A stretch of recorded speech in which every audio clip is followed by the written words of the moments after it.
अस्सलाम वालेकुम दोस्तों, उम्मीद है आप सब लोग खैर से बात करेंगे व्हाट्सएप और वर्स्ट ऐप। तो आज ओमान गवर्नमेंट की जानिब से अनाउंसमेंट कर दी गई है कि कोई भी शख्स जो किसी भी किस्म की पिक्चर्स रिप्लाई यानी इमोजीज़ जो रिप्लाई करते हैं, हम लोग रिएक्शन देते हैं किसी की पोस्ट के ऊपर, किसी के मैसेज के ऊपर, लेट्स सपोज मेरी पिक्चर है, उसको कहीं रिप्लाई कर दिया, मुझे पता भी नहीं है, किसी दूसरे की पिक्चर है। इसी तरह बहुत सारे फ़नी करैक्टर होते हैं, बहुत सारे गुस्से वाले होते हैं, ब्ला ब्ला।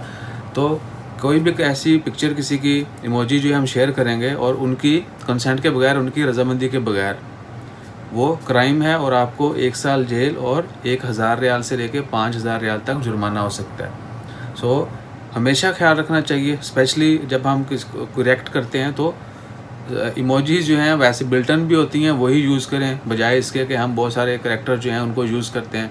बहुत सारी फेमस सेलिब्रिटीज़ हैं, फेमस पर्सनस हैं, नॉन पर्सनस हैं, इवन कि हम आप सब।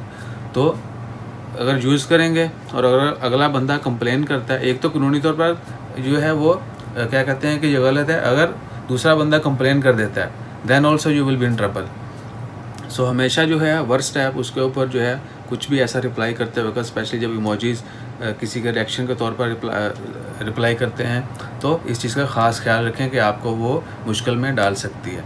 सिर्फ अपनी जो है चीज़ें वही यूज़ करें, अपनी तस्वीरें बना के उनमें ऐसे जो भी करना है रिएक्शन वो खुद से बना के क्रिएट करके वो कर लें। लेकिन अगर आप कर रहे हैं तो ओके, अगर कोई दूसरा बंदा आपके कंसेंट के बगैर कर रहा है देन यू कैन ऑल्सो, कि आप जो है उसके ख़िलाफ़ कार्रवाई करवा सकते हैं कि भाई ये जो है ना मेरी तस्वीरें इधर उधर शेयर कर रहा है। तो इन चीज़ों से बचें। और हमेशा मैं कहता रहा हूँ कि व्हाट्सएप जो है, ये व्हाट्सएप कम है, वर्स्ट ऐप ज़्यादा बन गया। अपना ख्याल रखें, दुआ में याद रखें। जज़ाकल्लाह, अल्लाह हाफ़िज़।